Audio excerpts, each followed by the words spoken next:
Hi friends, welcome to my channel. నేను మీ పద్మజ. ఎలా ఉన్నారండి? అంతా బాగున్నారా? ఈరోజు రెసిపీ వచ్చేసి కోడిగుడ్డు వంకాయ పచ్చిరొయ్యలు అండి. పచ్చిరొయ్యలు అంటే ఇష్టం ఉన్న వాళ్ళకి ఈ కూర అంటే చాలా నచ్చుతుంది. అలాగే వంకాయ అయినా సరే, ఎగ్ అయినా సరే, మూడు కూడా చాలా హెల్త్కి మంచిది. ఈ కూర నేను ఎలా చేశానో చూడాలంటే ముందుగా మన ఛానల్ ఎవరైనా చూస్తుంటే ప్లీజ్ సబ్స్క్రైబ్ చేసి సపోర్ట్ చేయండి. బెల్ ఐకాన్ మీద క్లిక్ చేస్తే ఆల్ అనే బటన్ ప్రెస్ చేయండి. అప్పుడు నా వీడియోస్ అన్నీ మీకు ముందుగా వస్తూ ఉంటాయి అన్నమాట. ప్లీజ్ ఫ్రెండ్స్, నాది ఆల్రెడీ విపిజే కిచెన్ ఛానల్ పోయింది ఫ్రెండ్స్, పాస్వర్డ్ మర్చిపోవడం వల్ల. కనుక మళ్ళీ స్టార్ట్ చేశాను నేను. మళ్ళీ మీ సపోర్ట్ నాకు కావాలి ఫ్రెండ్స్, ప్లీజ్ సపోర్ట్ చేయండి. అలాగే పచ్చిరొయ్యలు, కోడిగుడ్డు, వంకాయ అంటే చాలా హెల్దీ ఫుడ్ అండి. ప్రోటీన్లు, విటమిన్ డి, విటమిన్ 3 ఉంటాయటండి పచ్చిరొయ్యల్లో. ఒమేగా 3 ఫ్యాటీ యాసిడ్లు ఉండటం వల్ల అది గుండె రక్తనాళాల్లో పొడిపోకుండా చూస్తుందటండి. చాలా మంచిదంట పచ్చిరొయ్యలు మనకి. అలాగే ఇప్పుడు పచ్చిరొయ్యలను తీసుకొచ్చిన తర్వాత నీట్గా కడిగేసి పసుపు వేసి కడిగిన తర్వాత ఉప్పు కారం వేసి వీటికి బాగా పట్టించాలండి. ముందుగా ఇలా ఉప్పు కారం వేసి పట్టించడం వల్ల నాన్ వెజ్ ఏదైనా సరే ఇలా ఉప్పు అనేది త్వరగా వెళ్తుందన్నమాట. పక్కన పెట్టుకుందాము. ఇప్పుడు స్టవ్ వెలిగించి కళాయి పెట్టుకొని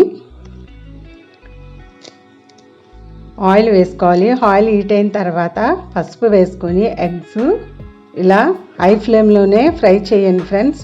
హై ఫ్లేమ్లో చేస్తే మాడిపోకుండా ఉంటుంది. అలాగే వెంటనే కలపాలన్నమాట.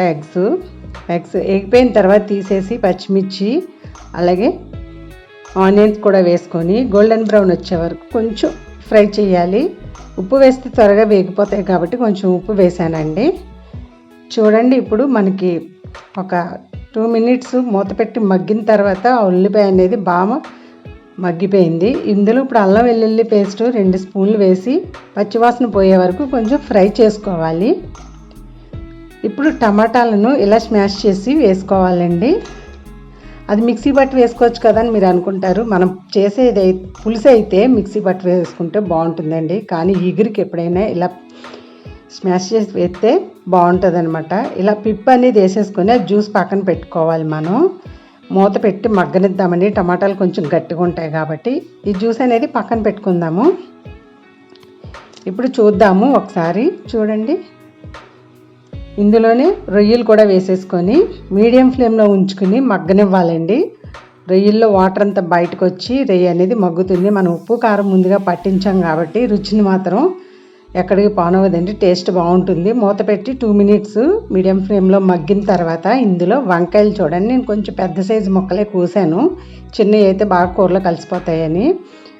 కోసిన తర్వాత ఉప్పు నీటిలో వేసుకోవాలండి, లేదంటే చేదు వచ్చేస్తుంది. అలాగే మనం ఫ్రై చేసేటప్పుడు కూడా కూరలో వేసేటప్పుడు కూడా ఉప్పు పసుపు కూడా వేసుకుని ఇలా ఫ్రై చేయాలండి. లేదంటే వంకాయకి ఎప్పుడైనా సరే ఉప్పు లేకపోతే చేదు వచ్చేస్తుంది, అందరికీ తెలిసిన విషయమే. మూత పెట్టి 1 minute మగ్గనివ్వాలండి.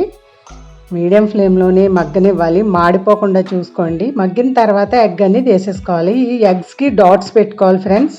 నేను డాట్స్ పెట్టడం అనేది మిస్ అయింది.